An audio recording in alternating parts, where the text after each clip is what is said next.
오늘 주시는 하나님의 말씀 구약 성경 시편 1편 1절부터 6절까지 말씀입니다. 구약 성경 시편 1장 1절부터 6절까지 말씀, 성경과 자막을 보시면서 한 절씩 교독하시겠습니다.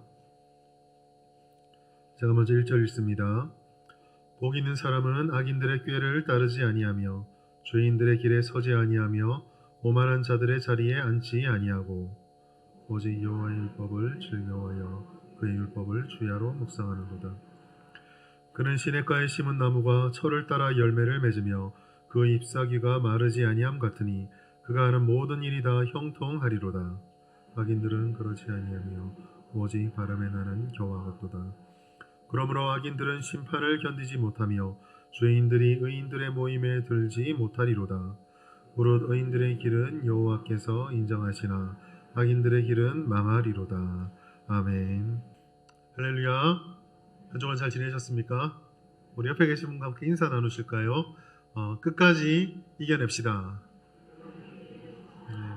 곧 끝날 것입니다. 지난주까지 저희들이 여호수아서 약속의 땅으로 시리즈 설교를 마쳤고요.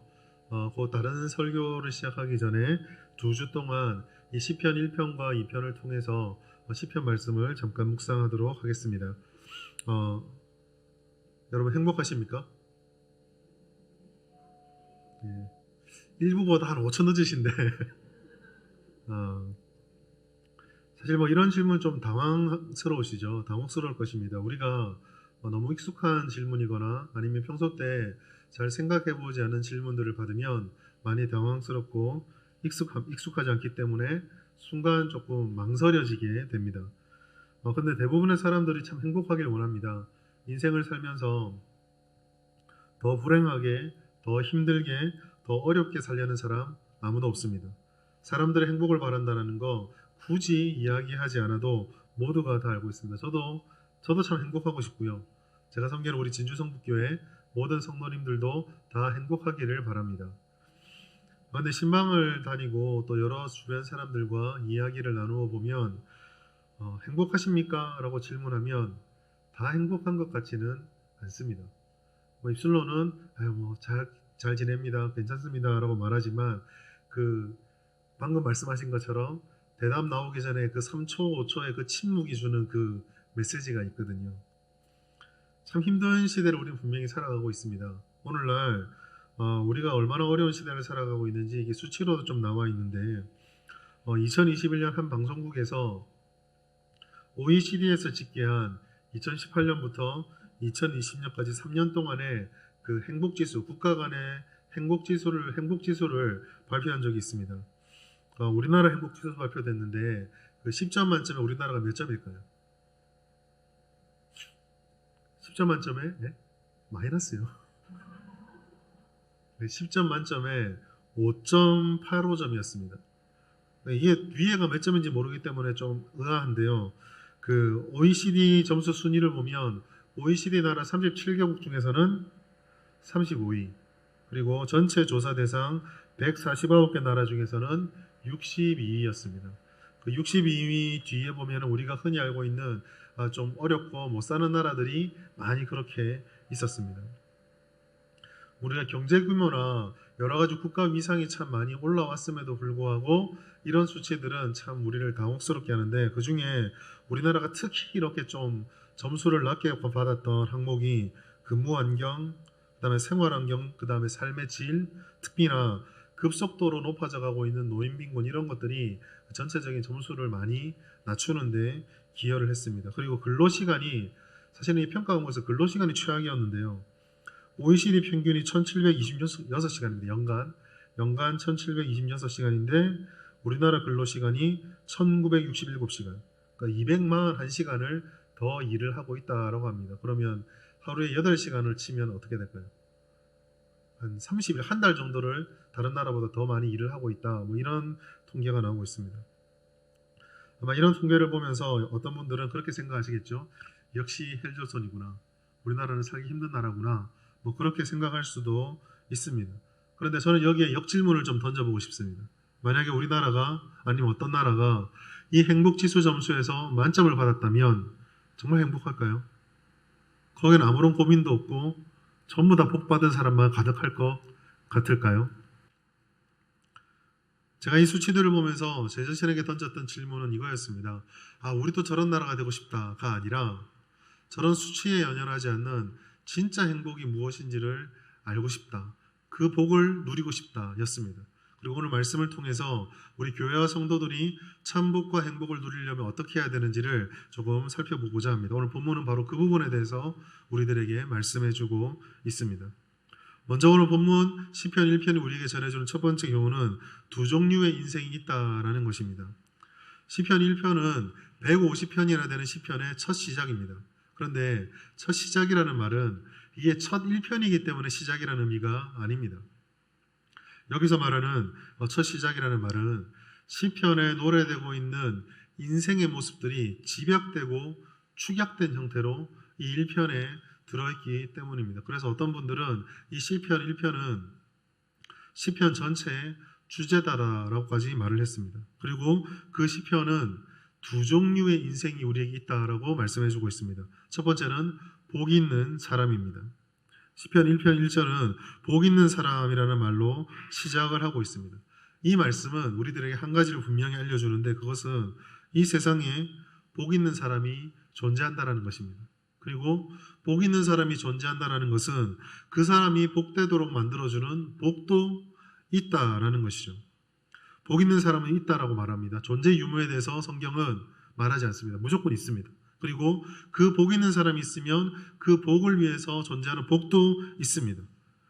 그렇기 때문에 우리의 질문은 복 있는 사람이 있느냐, 복이 있느냐 이게 아니라 이렇게 돼야 됩니다. 어떻게 하면 복 있는 사람이 내가 될 수 있을까? 어떻게 하면 그 복을 우리의 것으로 만들 수 있을까? 여기에 대해서 1장 1절부터 2절까지 말씀 다시 한번 읽으면서 답을 찾아보도록 하겠습니다. 함께 읽겠습니다. 시작. 복 있는 사람은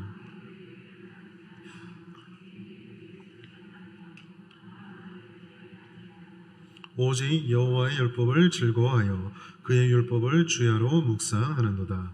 아멘. 자, 말씀을 잠시 띄워주시고, 자, 오늘 저 인용한 말씀이 좀 휘황찬란하죠? 제가 의도가 있어서 그렇게 해놨습니다. 저기 보면 오렌지색은 한 묶음입니다. 그리고 파란색도 또 한 묶음입니다. 그 다음에 빨간색이 또 이렇게 한 묶음이 됩니다.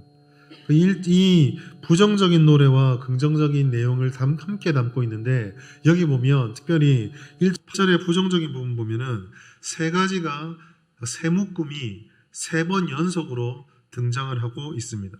첫 번째는 주체, 세 명의 주체가 나오고 그 다음에 세 명의 세 가지 목적어가 나오고 그 다음에 세 가지 행동이 나오고 있습니다. 이것이 단지 반복만을 의미하진 않습니다. 그냥 이렇게 유대인들이 잘 쓰는 기법처럼 한 가지를 세 가지로 나누어서 반복하는 것으로 끝나지 않습니다. 유사한 의미긴 한데 이 말씀을 잠잠히 묵상해 보면 그 의미가 역동적으로 강화되면서 심화되어져 가고 있습니다. 첫 번째 1절에 등장하는 악인, 죄인, 오만한 자, 이 주체입니다. 주체는 먼저 본성이 악한 자가 있습니다. 본성이 악한데 이 본성이 악한 자가 죄를 저질러서 죄인이 됩니다. 그런데 이 죄인이 내가 죄를 저질렀다는 걸 깨닫고 회개하고 돌이키면 되는데 그 죄가 지적돼주고 하나님께서 깨닫게 해주실 때 회개하고 돌이키는 게 아니라 변명하고 핑계하고 더 나아가 이 죄는 당신 때문에 그렇게 된 겁니다. 하나님이 원인입니다. 라고 하나님을 만홀히 여기고 하나님에게 모욕적인 말을 합니다. 그래서 악인으로 시작된 본성이 행동으로 드러난 후 오만한 자가 되었다라는 고착화된 모습으로 완전히 돌변해지는 악화되는 모습들을 보여주고 있습니다. 꾀와 길과 자리도 마찬가지입니다. 꾀는 생각이죠. 생각이 길이라고 하는 행동으로 나타납니다. 길은 영어로 way라고 하는데 way는 방식이라는 뜻도 있거든요. 그 방법으로 사람에게 자리를 잡게 됩니다. 그리고 이렇게 생각이 행동으로 발전된 다음에 그것이 자기 자신에만 그치는 것이 아니라 함께 공유하고 함께 모의하고 함께 그 죄를 짓는 데 앞장서는 자리에까지 나아가게 됩니다. 이것도 심화되어지고 있습니다. 마지막으로 따름과 섬과 안줌입니다. 단순한 행동으로 따랐던 사람이 그 자리에서 내 삶의 방식으로 고착화되면 굳건히 서 있게 됩니다. 굳건히 서 있는 사람들은 이제 아까 제가 오만한 자에게 말했던 것처럼 함께 모의하고 작당하는 자리에 앉아서 구체적으로 이걸 실현할 방법들을 고민하고 결단하게 되는 거죠. 행동과 생각과 미래의 모든 목적까지도 다 악화일로 되는 모습들을 여기에 보여주고 있습니다. 결국 악인들의 모습들은 그저 악인의 모습으로 끝나는 것이 아니라 점점 심화되어져 가고 악화되어져 간다라는 것이죠. 그런데 여기에 보면은 다 앞에 부정이 붙어 있습니다. 서지 않고 앉지 않고 오만한 자리에 함께하지 않는다. 즉 복 있는 사람은 이와 같은 악인의 악화일로의 삶에 서지 않고 거기에 동참하지 않는다는 것을 말씀해주고 있는 것입니다. 반면에 복 있는 사람은 2절에 보면 그와 같은 꾀와 길과 자리에 서지 않고 오직 그 자리를 하나님의 율법과 주의 말씀을 주야로 묵상하고 즐거워하는 것으로 대체하고 있습니다. 이것이야말로 하나님의 백성들에게 주어진 확실한 형통, 진정한 보고의 방법입니다. 그리고 이것은 시편만 그렇게 말하는 것이 아니라 다른 곳에서도 계속적으로 우리에게 말씀해 주고 있습니다. 여호수아서 1장 8절 말씀 같이 읽겠습니다. 시작. 이 율법책을 내 입에서 떠나지 말게 하며 주야로 그것을 묵상하여 그 안에 기록된 대로 다 지켜 행하라. 그리하면 내 길이 평탄하게 될 것이며 내가 형통하리라. 아멘. 이 말씀에서도 우리에게 말해주는 것이 무엇입니까? 복 있는 사람은 하나님의 길을 따르는 사람, 그 말씀을 주야로 묵상하고 실천하는 사람인 것을 우리에게 말씀해주고 있습니다. 하나님의 길을 따라가기 때문에 하나님의 길을 대적하는 이들을 경계합니다. 그리고 그러한 이들의 삶을 닮지 않으려고 하고 따르지 않으려고 합니다. 이것이 바로 복 있는 사람입니다. 자, 그럼 이렇게 복 있는 사람의 길을 쫓아가면 그들에게 무엇이 주어지는가? 3절 말씀 같이 한번 읽어보겠습니다. 시작. 그는 시냇가에 심은 나무가 철을 따라 열매를 맺으며 그 잎사귀가 마르지 아니함 같으니 그가 하는 모든 일이 다 형통하리라. 아멘. 여기서 말하는 것이 무엇입니까? 풍성한 결실이 있다라고 말합니다. 끊어지지 않은 충만한 마르지 않은 잎사귀가 된다라고 말해주고 있습니다. 그리고 막힌 것이 하나도 없는 형통함이 임한다라고 말씀해주고 있습니다. 1장 3절 말씀은 참 깊은 말이고 우리 모두가 좋아할 만한 말입니다. 여러분들의 삶에 이와 같은 결실이 있기를 바라고 여러분들이 마르지 않는 잎사귀가 되기 바라고 여러분들이 형통하기를 예수님의 이름으로 축복합니다. 그런데 이러한 기쁜 말씀을 듣고 이 말씀이 너무 좋아서 읽고 또 읽고 읽다 보면 한 가지 다른 부분에 눈이 가기 시작을 합니다. 복 있는 자에서 복 있는 자에 대해서 이 말씀이 강조하는 부분이 다른 곳에 있다는 사실을 깨닫게 됩니다. 그것은 바로 시냇가에 심겨져 있다라는 것입니다. 왜 시냇가에 심겨져 있다라는 것을 우리가 주목하는 것이 필요합니까?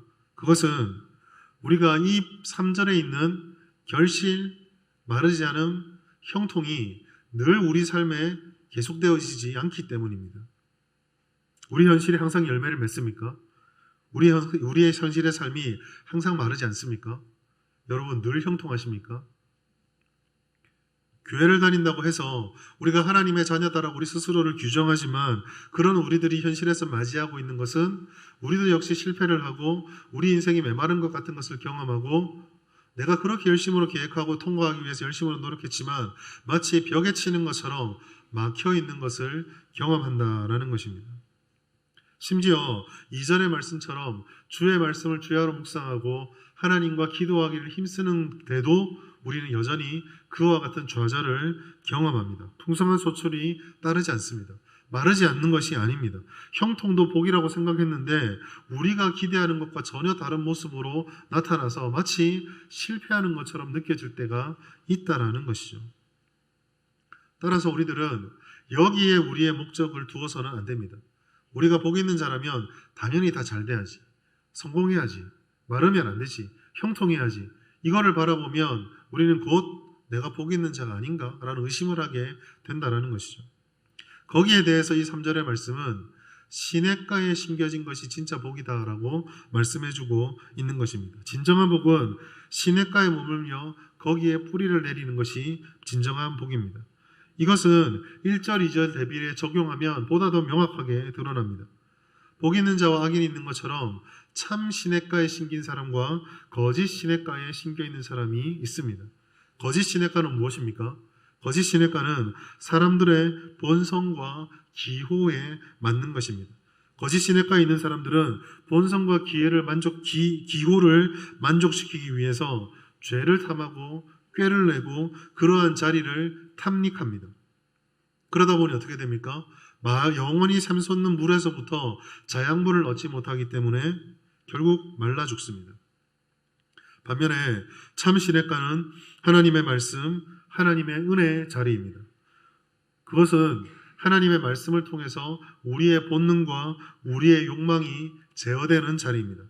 그렇기 때문에 시냇가는 불편할 수 있습니다. 시냇가는 우리가 원하지 않음에도 불구하고 끊임없이 우리들에게 자극을 주어서 애써야 하는 노력이 필요하기도 합니다.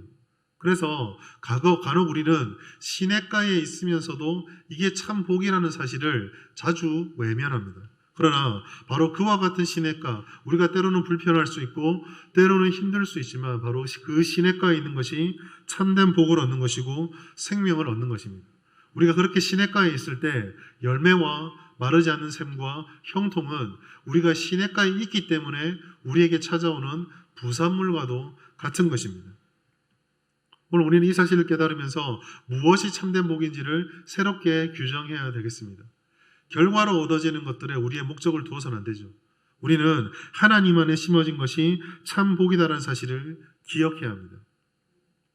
복 있는 사람은 그렇기 때문에 성도들이고 교회들이며 하나님의 말씀 앞에 심겨져 있는 참다운 성도와 교회들입니다. 우리가 그렇게 심겨져 있을 때 우리는 그 시내로부터 자양분을 공급받습니다. 하나님의 말씀을 즐거워하고 하나님의 말씀을 묵상하게 되고 그 말씀을 따라서 악한 길을 걷지 않는 것, 바로 그런 사람들이 복 있는 사람입니다. 반면에 이 1편의 말씀은 또 다른 악인에 대해서 우리에게 말씀해주고 있습니다. 복 있는 사람이 존재하는 것처럼 악인도 존재합니다. 그런데 이 1편의 말씀 보시면 이 복 있는 사람을 묘사하는 것과 조금 다른 특징이 있는데 그것은 바로 악인의 행동에 대한 구체적인 묘사가 없다라는 것입니다. 복 있는 사람은 이것도 한다, 저것도 한다, 이건 안 한다, 저것도 안 한다. 그래서 복 있는 사람은 이렇게 된다라는 풍성한 묘사들이 있는데 악인들은 정말 간략합니다. 1편 4절부터 5절까지 말씀 같이 한번 읽어보도록 하겠습니다. 시작. 악인들은 그렇지 아니하며 오직 바람에 나는 겨와 같도다. 그러므로 악인들은 심판을 견디지 못하며 죄인들이 너무 간단하죠. 죄인들에 대해서 이러이러한 행동들은 죄인들이 하는 행동이며 그래서 이들은 죄인들이 될 수밖에 없다. 설명해 주시면 얼마나 우리가 더 행동하는데 쉽겠습니까? 그런데 왜 본문의 말씀은 악인들의 악행에 대해서 구체적으로 말씀을 하고 있지 않을까? 사실 그건 되게 간단합니다. 왜 그렇게 간단하게 말을 하고 있냐면 하나님의 시냇가에 심기지 않은 악인들이 무엇을 하든 결국은 다 의미가 없기 때문입니다. 쉽게 말해 말할 가치도 없고 논할 가치도 없고 생각할 가치도 없기 때문에 지면을 할애해서 말하지 않는 것이죠. 하나면 충분합니다. 악인들은 바람에 나는 겨고 심판을 견디지 못하고 의인들의 몸에 들지 못한다. 나중에 또 한 말씀 드리겠지만 망한다라고까지 말씀을 하고 있습니다. 악인들의 비참한 모습을 바람에 나는 겨로 비유했다는 사실을 우리는 주목해 보아야 합니다. 여러분, 농사를 지을 때 볕단을 보시면 그 속에는 가라지도 있고, 그러니까 빈 겨도 있고, 알이 충실한 것도 있습니다. 그런데 겉으로 볼 때는 어떻습니까? 사실 잘 모릅니다. 언제 알게 됩니까? 다 떨어내서 그것을 키질하려고 하늘에 휙 올리는 순간 바람이 불면 알곡과 가라지는 겉으로 볼 때는 아무리 멀쩡해 보여도 결국 다 구별이 됩니다. 바람이 불면 속이 빈 가라지는 날아가는 것처럼 악인들이 그렇게 됩니다. 겉으로는 잘 사는 것 같습니다. 승리하는 것 같습니다. 성공하는 것 같습니다. 원하는 대로 다 이루고 사는 것 같습니다. 그러나 당장 손에 쥐어지는 것이 있고 당장 자신이 원하는 것을 쟁취하기 때문에 옳은 것만 갖고 우리가 추구해야 될 것처럼 보일지 모르겠지만 그 속에는 하나님이 기뻐하시는 율법의 열매가 없습니다. 복이 없습니다. 중심이 없습니다. 그렇기 때문에 하나님께서 구별의 바람을 훅 불어버리시면 단번에 다 날아가 버리는 헛된 것에 불과합니다. 히브리서 12장 29절 말씀을 기억하십시오. 같이 읽겠습니다. 히브리서 12장 29절 시작. 우리 하나님은 소멸하는 불이심이라. 아멘. 성경은 하나님을 악인들을 걸러내는 바람, 소멸하는 불이다라고 말씀하고 있습니다. 소멸하는 불, 가려내는 바람 앞에 그럴듯하게 보이는 가면과 껍데기는 결국 다 타버리고 날아갈 뿐입니다. 하나님의 뜻을 외면하는 이 겨와 같은 악인들을 우리는 부러워할 필요가 없습니다. 그들이 무엇을 맺는다 할지라도, 그들이 손에 쥐는 겨가 이만큼 커 보인다 할지라도 전혀 부러워할 필요가 없습니다. 왜 그렇습니까? 훅 불면 날아가 버립니다. 사람의 입으로 훅 불어도 아이고 저거 안 날아갈 것 같은데, 그럼 하나님이 소멸한 불로 임하셔서 태워버리십니다. 그것들은 일시적인 만족일 뿐 우리를 진정으로 행복하게 하는 복이 결코 아닙니다.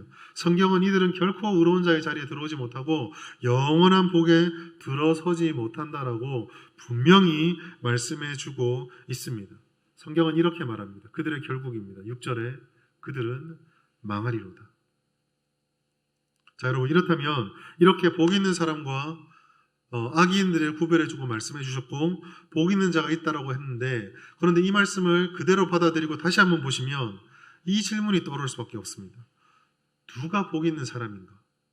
누가 과연 복 있는 사람일까요? 제가 왜 이 질문이 떠오른다고 말하냐면 이 2절의 말씀 때문에 그렇고 1절의 말씀 때문에 그렇습니다. 다시 한번 그 말씀을 잘 보십시오.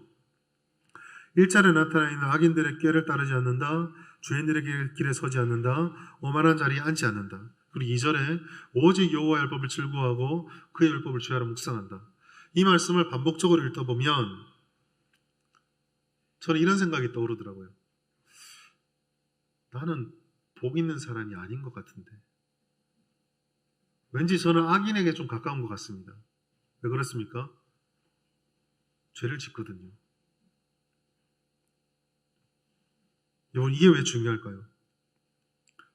이 말씀을 우리의 현실, 나의 현실의 모습에 빗대어 보면 누가 이것을 과연 완벽하게 지켜서 복 있는 사람이 될 수 있을까? 이 질문이 떠오르기 때문입니다.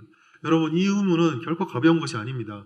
신앙적으로 뭔가 좀 잘난 척하려고 말씀을 읽어도 좀 뭔가 다르게 읽래? 이걸 자랑하기 위해서가 아닙니다. 이 질문이 왜 심각할까요? 이 해답을 찾지 못하면, 여기에 합당한 답을 내리지 못하면 결론이 이렇게 가기 때문입니다. 불가능한 것을 하라고 하시는 잔인한 하나님.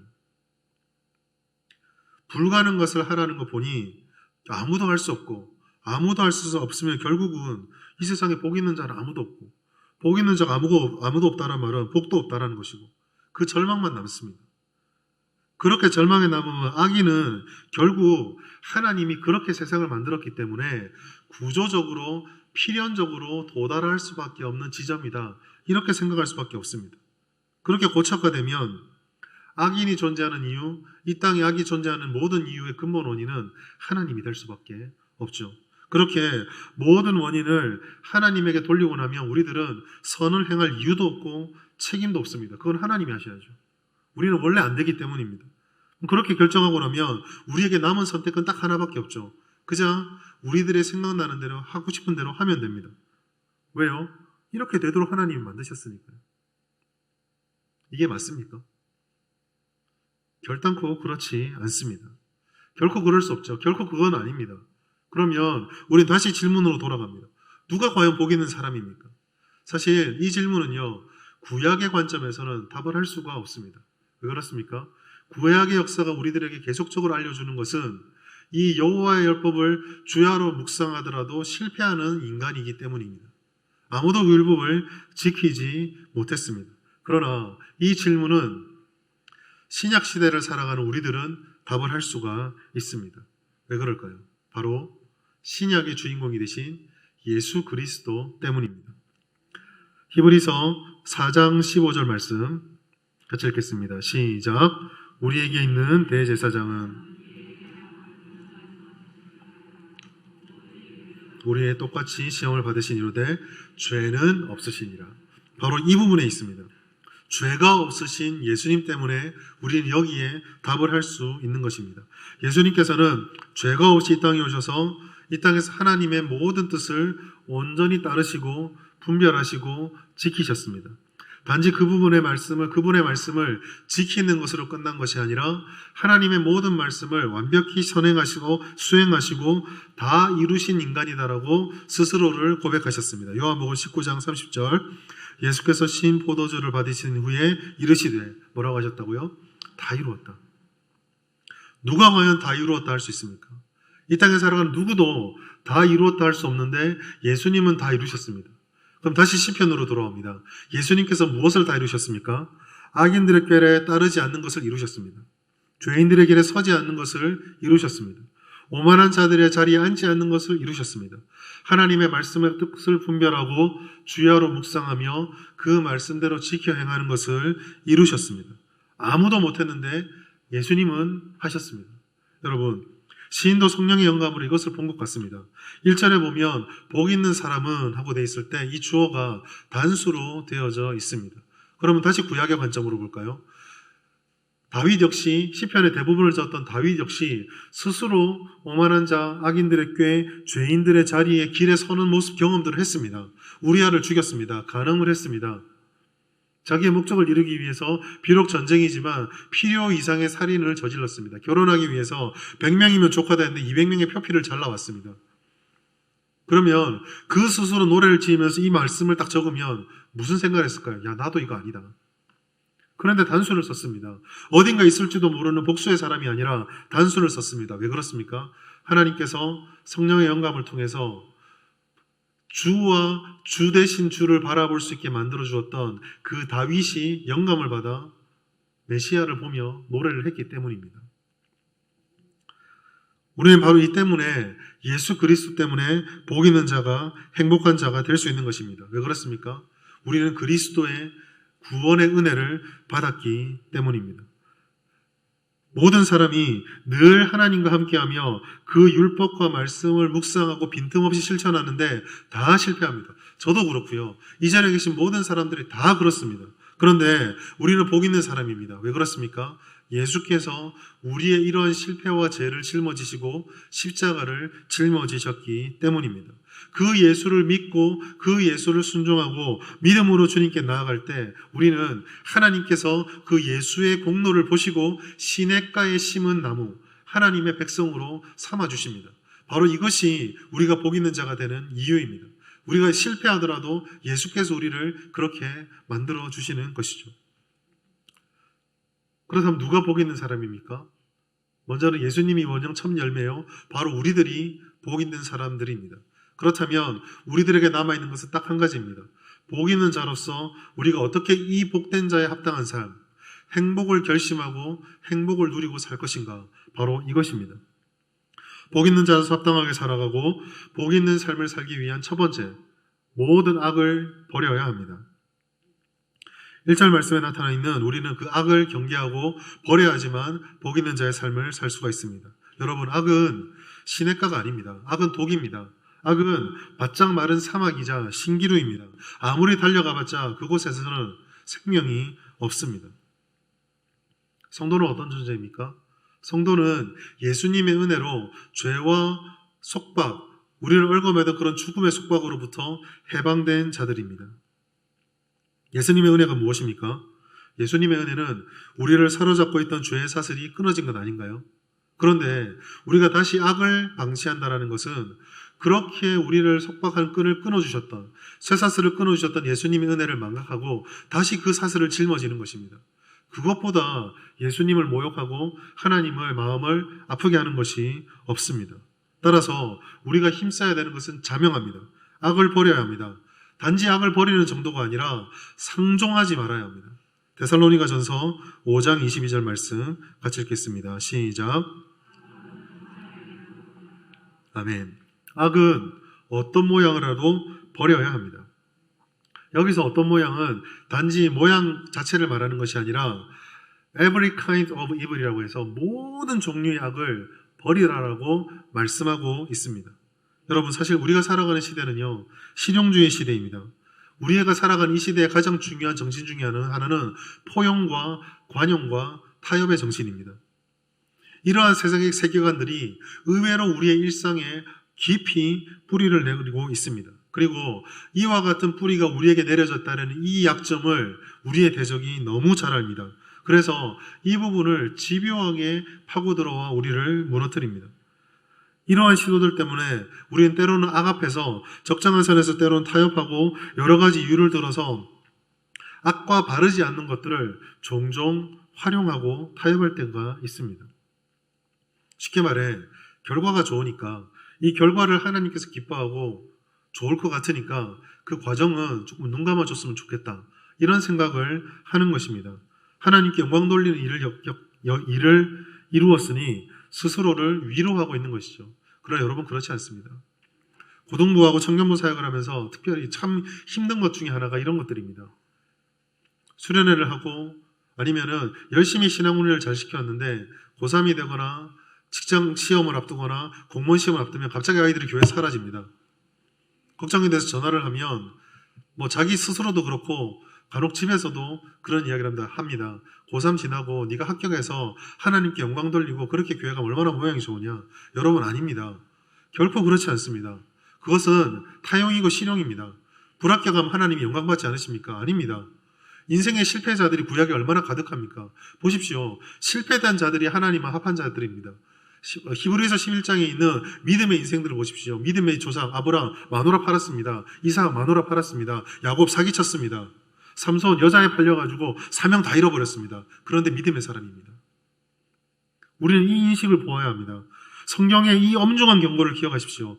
복 있는 사람은 결과에 급급한 나머지 과정에 어느 정도 허용과 타협을 하는 사람은 결코 복 있는 사람이 아닙니다. 복 있는 사람은 악과는 어떠한 연대도 해서는 안 됩니다. 아예 여지를 주어서는 안 됩니다. 어떤 모양이라는 것은 예외를 두지 않는다는 뜻 아닙니까? 물론 우리는 그렇게 말을 하면 숲이 턱 막힙니다. 실패하잖아요. 우리는 자주 넘어집니다. 그런데요, 여러분, 이걸 잘 구분하셔야 합니다. 우리가 애를 쓰고 또 애를 쓰면서 내가 악에 빠지지 않게 발버둥 치지만 우리의 연약함과 한계 때문에 넘어지는 거, 그거 하나님 이해하십니다. 물론 그걸 당연히 여기지면 안 되겠죠. 그러나 결과적으로 우리가 결국 넘어질 거니까 아예 처음부터 시도조차 하지 않는 것은 다른 문제입니다. 겉으로 볼 때는 둘 다 거짓말하고 둘 다 분노하고 둘 다 분쟁하고 둘 다 시기하는 것 같지만 안 하고 싶어 발버둥 치다가 어쩔 수 없이 넘어지는 거랑 아예 처음부터 그렇게 하는 것은 전혀 다른 문제가 되는 것이죠. 우리는 결코 양보하고 타협해서는 안 됩니다. 성경은 이것을 이런 말씀으로 경고하고 있습니다. 마태복음 5장 37절 말씀 같이 읽습니다. 시작. 오직 너희 말은 옳다 옳다 아니라 아니라라. 이에서 지나는 것은 악으로부터 나느니라. 이게 무슨 말입니까? 우리에게 할 수 있는 것은요, 옳은 것은 옳은 것이고 아닌 것은 아닌 것입니다. 하나님, 그게 옳은 대하는 순간 뭐라고요? 악으로부터 나는 것이다라는 것입니다. 순수하지 않다라는 거예요. 1편 1절을 보십시오. 그들의 꾀, 그들의 죄, 그들의 자리 거부해야 합니다. 이게 모든 모양입니다. 하나님의 영광을 위해서 우리는 악을 허용해서는 안 됩니다. 하나님의 뜻이 악과 함께하지 않습니다. 결과는 좋잖아요. 아닙니다. 아무리 그 껍데기가 크고 크다 할지라도 그 열매가 아무리 우리 눈으로 볼 때 탐스럽게 보인다 할지라도 하나님은 그 열매는 입도 대지 않으십니다. 감사하지 않으신다라는 것이죠. 부정한 제물로 모았던 10,000,000금의 11조보다 정직한 제물로 드리는 단 1원의 11조를 하나님이 더 기뻐하신다는 사실을 우리는 늘 기억해야 합니다. 악 앞에서 우리는 이유로 되기를 포기하셔야 합니다. 변명하지 마십시오. 악을 버려야 합니다. 변명의 여지, 타협의 여지가 우리 가운데 자리 잡을 때 그것이야말로 우리 가운데 말씀의 생명이 사라졌다는 증거요, 악이 우리를 조금씩 잠식해오고 있다는 부정할 수 없는 뚜렷한 증거입니다. 다시 한번 강조드리겠습니다. 악을 버리십시오. 악과 함께하지 마십시오. 악을 조금도 허용하지 마십시오. 이것이 복 있는 자가 되기 위한 첫 번째입니다. 두 번째로, 복 있는 자는 하나님의 말씀에 깊이 잠겨야 합니다. 우리는 하나님 말씀에 깊이 잠겨야 합니다. 복 있는 자는 여호와의 율법을 즐거워하고 그의 율법을 즐거이 묵상한다라고 말씀하였습니다. 모든 견본, 바른 신앙의 참 표지는 바로 말씀을 가까이 하는 데에 있습니다. 말씀, 우리가 듣고 있고 들고 읽는 이 성경은 구원의 은혜를 주시는 특별한 계시입니다. 그러나 이 성경에는 구원의 질서만, 구원의 길만 담겨 있는 것이 아닙니다. 이 성경 속에는 구원받는 성도들이 살아가야 될 삶의 방식과 알아야 될 하나님의 뜻과 우리가 어떻게 살아야 되는지의 모든 정신들이 다 담겨져 있습니다. 그렇기 때문에 구원을 받는 성도들이 성숙해지는 길, 성숙의 과정에 이르는 길, 그 모든 것들은 바로 말씀의 길을 쫓아갈 때만 가능하고 그와 같은 진리와 지혜가 이 말씀 속에 담겨져 있습니다. 여호수아서 1장 8절이 한 두어 달 전에 말씀을 드렸지만 여호수아서 1장 8절을 제가 강론하면서 이런 말씀을 드렸습니다. 주야로 묵상한다는 것은 곧 내가 삶을 다해 힘을 다해 실천한다는 것을 포함하고 있다라고 말씀을 드렸습니다. 주님의 말씀 묵상하는 것, 말씀을 가까이 하는 것은 이런 것입니다. 말씀 생활이라는 거, 그거 단지 말씀을 읽고 조금 더 해서 말씀을 듣고 조금 더 해서 말씀을 공부한다, 그것이 말씀 생활의 전부가 아닙니다. 물론 읽고 공부하고 배워야 합니다. 빠질 수는 없죠. 그러나 묵상이라는 것은 그것을 더 포함하는 넓은 개념입니다. 말씀 묵상이라는 것은 말씀 속에 나의 모든 전제를 다 집어넣어서 던져버리는 것입니다. 나의 육신, 나의 생각, 내 모든 것을 그것에 던져 넣습니다. 눈으로 봅니다. 귀로 듣습니다. 입으로 읊습니다. 그렇게 말씀을 가까이 하다 보면 우리 가운데 말씀이 주는 파동이 심령 가운데 생깁니다. 그리고 이 파동은 우리의 정서와 우리의 의지를 자극합니다. 그리고 그 자극을 받았던 정서와 의지는 그 파동에 따라 반응을 하게 되죠. 그 반응은 가치관의 변화와 생각의 변화로 나타납니다.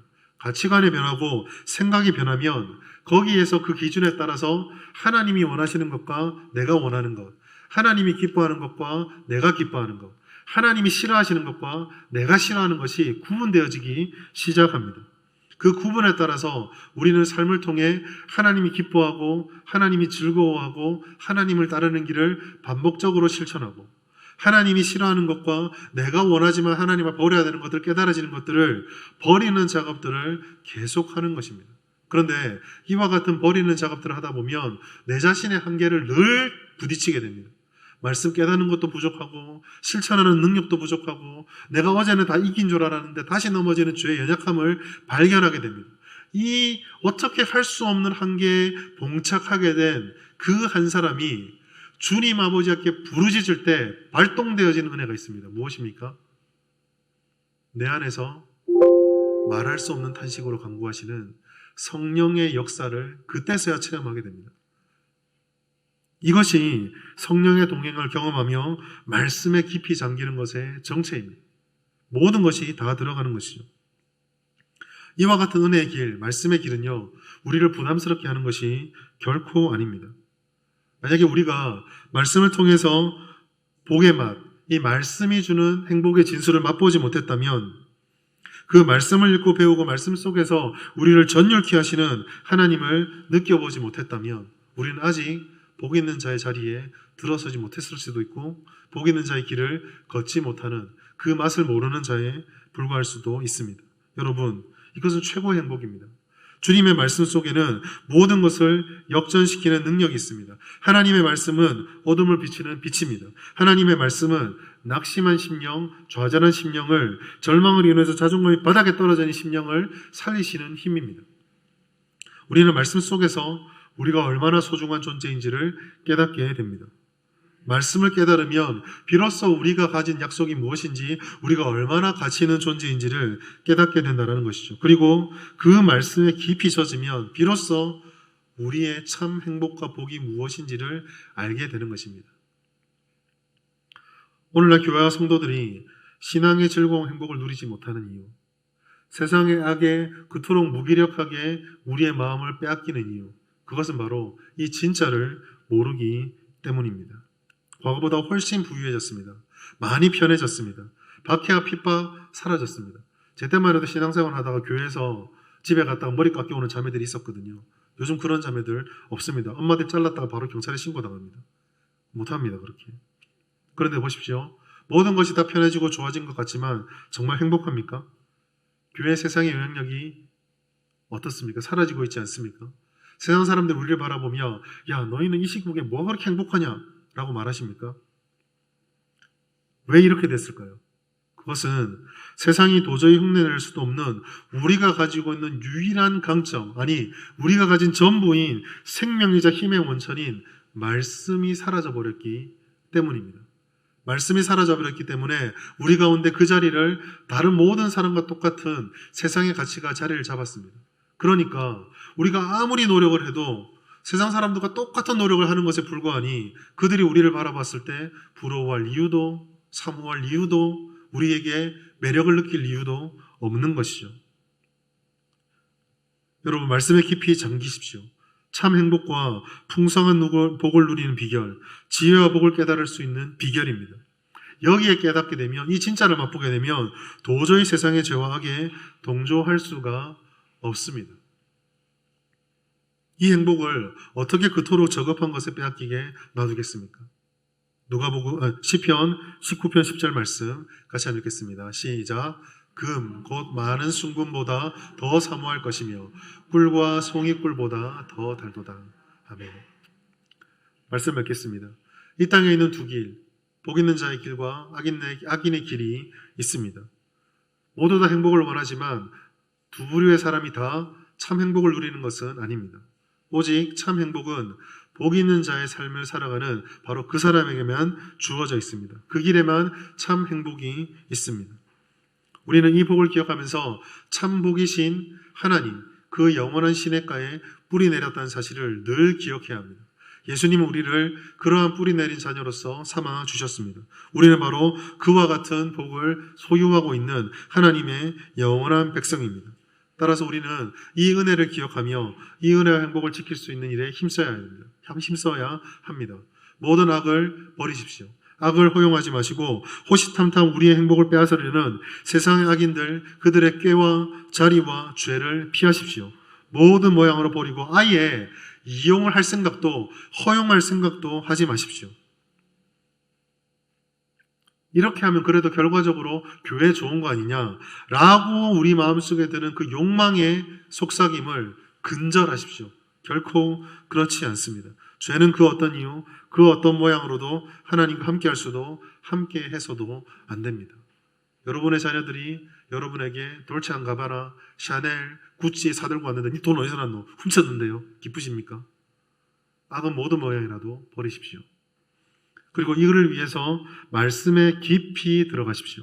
묵상하고 배우고 실천하십시오.